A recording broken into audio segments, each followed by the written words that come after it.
Some of the smartest people you know will never be wealthy, and their intelligence is the reason why. Now let that sink in for a second, because that sounds backward as hell. But we've been taught that smart people are supposed to win because they have the best grades, the best vocabulary, the best resumes, and the best logic.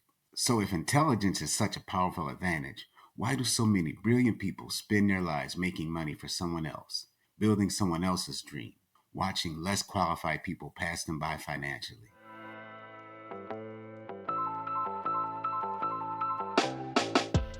Let me ask you a question. Do you know someone who is incredibly intelligent, reads constantly, analyzes everything, can break down businesses, politics, economics, and investing like a professor? But 20 years later, they still don't own much? Now, here comes the uncomfortable follow-up. What if the reason that they are not wealthy is the same reason? They're too smart. Because sometimes intelligence doesn't create wealth. Sometimes it delays it. Sometimes it paralyzes it. Sometimes it talks it right out of existence. You see, there's a pattern I've seen over and over again in business.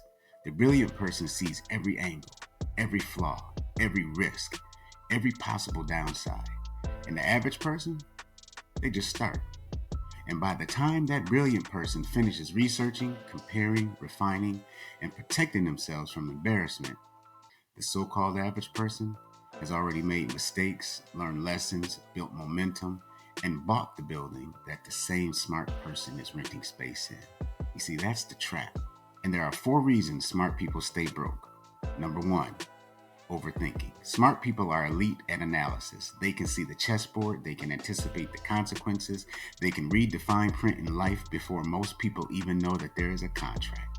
But overthinking has a dark side too. When you can see every possible way that something can go wrong, you start treating movement like it's dangerous. So instead of asking, how can I make this work? You start asking, how can I guarantee that I never look stupid?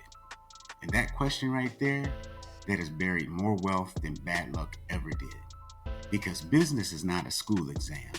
There is no perfect answer key. There is no guaranteed A. There is no prize for being the best thinker in the room if you never move. At some point, analysis stops being wisdom and starts becoming self-protection dressed up as intelligence. And analysis without action is just intellectual entertainment. After a while, talking about the business becomes the hobby. And if you're not an entrepreneur, you're just doing what T.I. calls tongue wrestling and lip boxing, a championship match of talking with zero execution. That's not strategy, that's sophisticated procrastination. Number 2, perfectionism. Now let's go a little deeper. A lot of smart people are not just overthinkers, they're perfectionists. And perfectionism sounds noble until you realize it's often fear dressed up in a tuxedo. Perfectionists love to say things like, I'm just trying to get it right.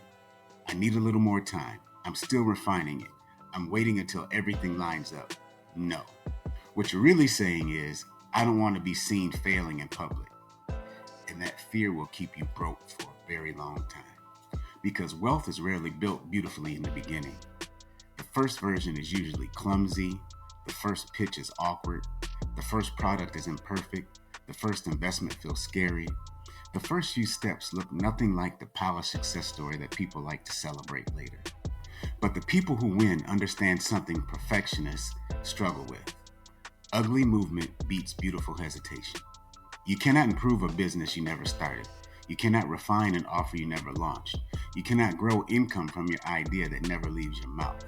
Perfection has killed more dreams than incompetence ever will. Number 3, the fear of risk. Now here comes the one that people do not like to admit. A lot of smart people are not afraid of failure. They're afraid of what failure would do to their identity.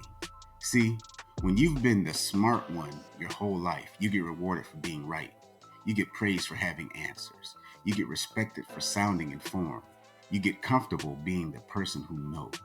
But business does not pay the highest reward to the person who knows the most. It pays the highest reward to the person who can act under uncertainty. And that's hard for smart people sometimes because risk introduces something they hate, the possibility of being wrong out loud. So they wait. They wait for the market to calm down. They wait for more certainty. They wait for more savings. They wait for one more class, one more book, one more sign, one more confirmation. Meanwhile, the clock is moving. And let me tell you something brutal. The world does not reward hesitation as nearly as much as it rewards courage with adjustment. You do not build wealth by eliminating all risk. You build wealth by learning how to carry risk without freezing. That's the difference. Number 4, lack of execution. This one is the one that separates thinkers from builders. Execution, not ideas, not opinions, not theories, not vision boards, not long conversations over dinner, just execution. The world is full of people who know exactly what should be done.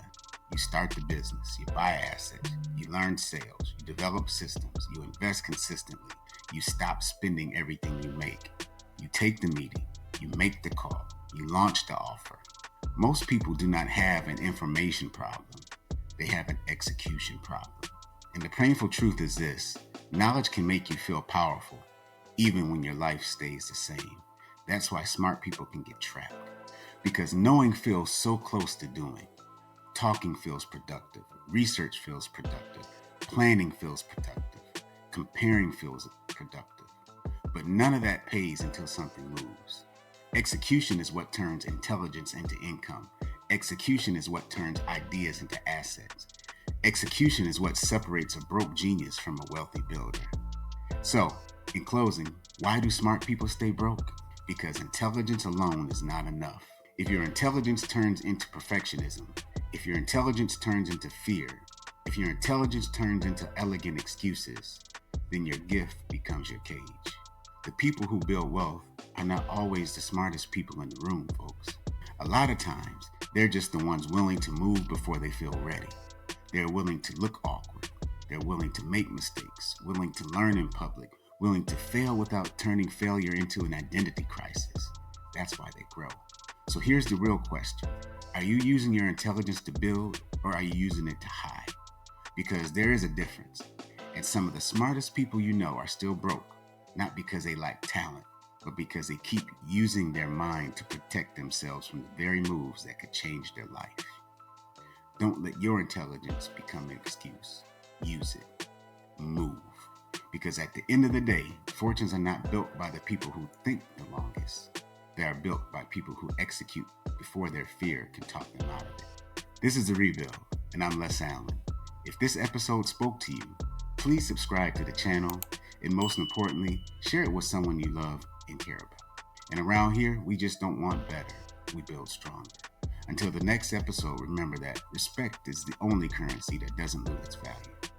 Stay sharp, stay respected, stay rebuilding. Peace. And I want to say a special shout out to my man Ghost Q for this amazing sweatshirt from the Big Bully brand, customized with the Gamma Epsilon patch, and of course, the star. Always seeking higher aspirations. Peace.